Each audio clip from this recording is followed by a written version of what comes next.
A recent CBS YouGov poll found that 77% of all Americans, regardless of party, approve of removing U.S. troops from Afghanistan. Amazing. Democratic strategist, owner of JC Strategies, Jennifer Holsworth-Karp, and Senior Director of Policy at the Conservative Partnership Institute, Rachel Bovard.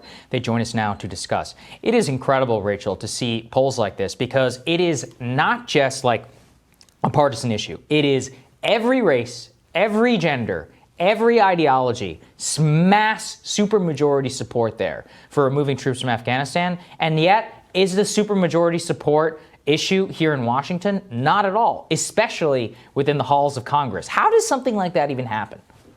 Yeah, this is indicative of, I think, the massive gap between Washington and its base. Because if you spend time in any other part of the country, you don't find anyone cheering for the war in Afghanistan. And I think that also this really speaks to the 9/11 generation really coming of age. That was my generation. I was a senior in high school for 9/11. That is something that we grew up with. We saw our friends go to war and die. And it's amazing to me that my high school classmates who enlisted in the military, their sons and daughters are now enlisting to fight the same war. And that is just something that Americans have never tolerated. And I think it's really, a statement about how we refuse to tolerate it now. But unfortunately, we never really see this issue drive voters at the polls. And so it just sort of bubbles under the surface of our politics. And I think this poll really brings it to light. Yeah, I would disagree that it hasn't driven voters in the polls. I mean, the issues of Afghanistan and Iraq have certainly been a potent force in politics. I mean, maybe the reason why Barack Obama both won the Democratic nomination and ultimately was elected president. I think it's an undersold part of why Trump won the Republican primary. I mean, he was really clear and unequivocal about the mistakes of the Republican Party and of Jeb Bush's brother in a way that I think a lot of the base of the party responded to as well. Jen, I'd love your thoughts on that. And I also just wanted to point out, digging into these numbers here, the lowest number for any demographic group in terms of support of withdrawal from Afghanistan is self-identified Republicans, and it's still almost 2/3 of Republicans, self-identified Republicans who support the move, 65% of conservatives. So pretty interesting how unifying this is at this point. Yeah. If I take away for a moment any nefarious profiteering sort of priorities for those folks who identify as Republicans in that particular poll. What you're really dealing with here is a complete difference of opinion on national security and global affairs in general. And I think you've seen that change over the last 20 years.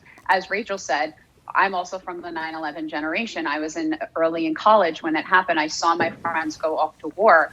I work for a number of veterans of the Afghanistan war as they were running for Congress. And one of the biggest things, on the Democratic side, of course, one of the biggest things that you would hear them say is we have to get out of Afghanistan. We're not completing our mission there, right? It is over. We are just, spending money and keeping people there and putting them in danger for no verifiable objective right now. That, I think, is what you see people responding to in this poll. I do want to caution a little bit about, guiding national security based on popular opinion. I don't think that is a good way to go either in terms of governance. I think that there are members of Congress and members of the administration who have very high security level clearances, who see the intelligence that comes to the country and understand what is happening a little bit more than we do. That's why we elect them. Having said that, 20 years is too long for any war. In fact, we should have been out of Afghanistan years and years and years ago, even before the Obama administration. Obviously, I still lay that squarely at the feet of George W. Bush, which is why I do not participate in his painter rehabilitation right now. I think that,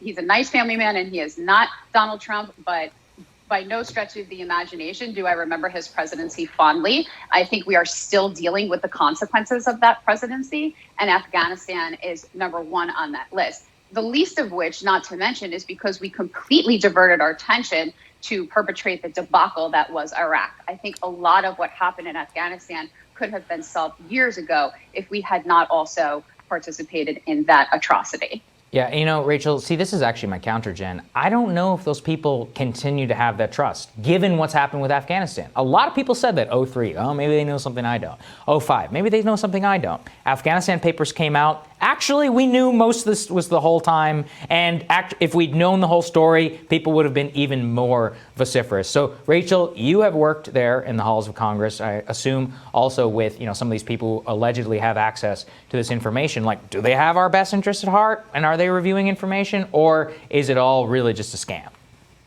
Well, they've been wrong for 20 years. And I think that's what's really driving this, is that, we were told a whole host of things about Afghanistan. But I think with Afghanistan in particular, it's been mission creep. Because if you remember, when we went into Afghanistan, we had 3 clear missions. One was to dismantle al-Qaeda. The second was to kill or capture Osama bin Laden. And the third was to punish the Taliban for being a state sponsor of terror. We accomplished that within the first 2 or 3 years. We were done very early on. And yet, we put upon ourselves this mantle of country building, of nation building, which the American people never signed up for. And we were never sold that to support the war in Afghanistan. So what you hear constantly, sort of the Lindsey Graham argument, the Liz Cheney argument, is that, well, if we leave, Afghanistan will descend into, this hotbed of terror. And I would just say, look, we've been told that every single time we try to make a move in Afghanistan. Well, you can't do that because it'll descend into a hotbed of terror.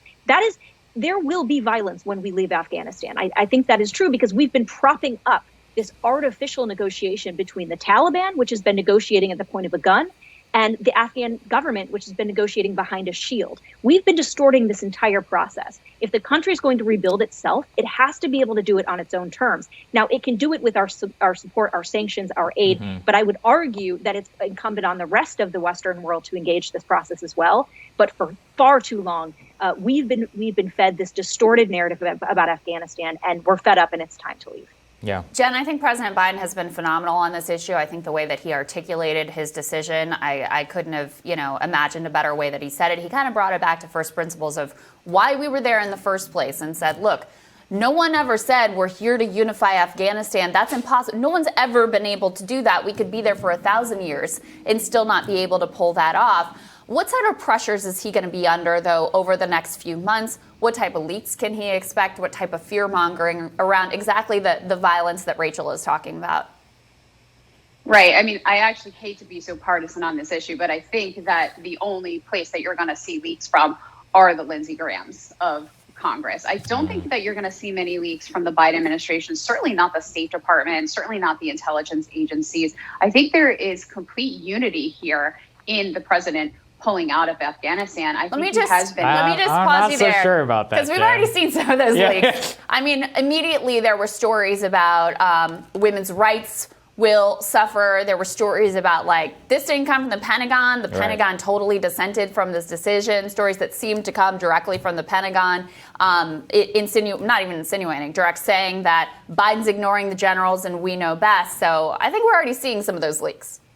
Right. But I have to tell you, most of what I've been told is that those leaks are not coming from anybody that the administration put into place. Oh, They're sure. either coming From old homeowners. The leaks are absolutely not coming from the administrative supporters. They're coming from a lot of Republican places in Congress. They're coming from a lot of mainstays at the Pentagon who are no longer in senior leadership positions. And they're definitely not coming from the intelligence agencies right now, which is a big change in what you saw under Trump. So I think there's a big distinction here in the type of low-level bottom information that the major news organizations are willing to print as leaks now. It is not the same thing that was happening under the previous administration.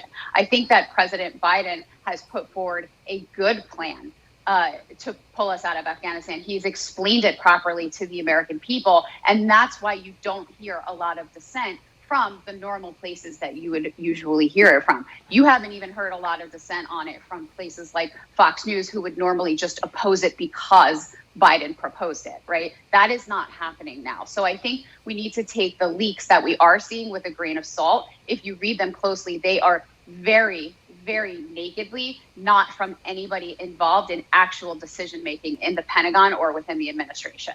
Yeah, I think that's. Can I just add? Go ahead, Rachel. Yeah, can I just add quickly? One thing I do think is very significant here is that, never underestimate the power of the military-industrial complex to want to stay in war.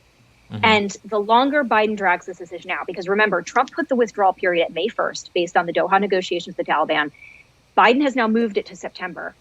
That period is a seedbed for mischief, if you will. Yep. And so I think the Biden administration needs to stand very strong, potentially even against elements of their own Department of Defense, people who want to stay in Afghanistan and entrench this because it's been a money-making episode for so many people. That, I think, is really going to be the test for the next couple of months. No, I absolutely agree with everything that was just said. Okay, guys, thank you so much for joining us. Really appreciate it. Thanks, ladies. Great to see you both. Thanks. Thank you. More Rising for you after this.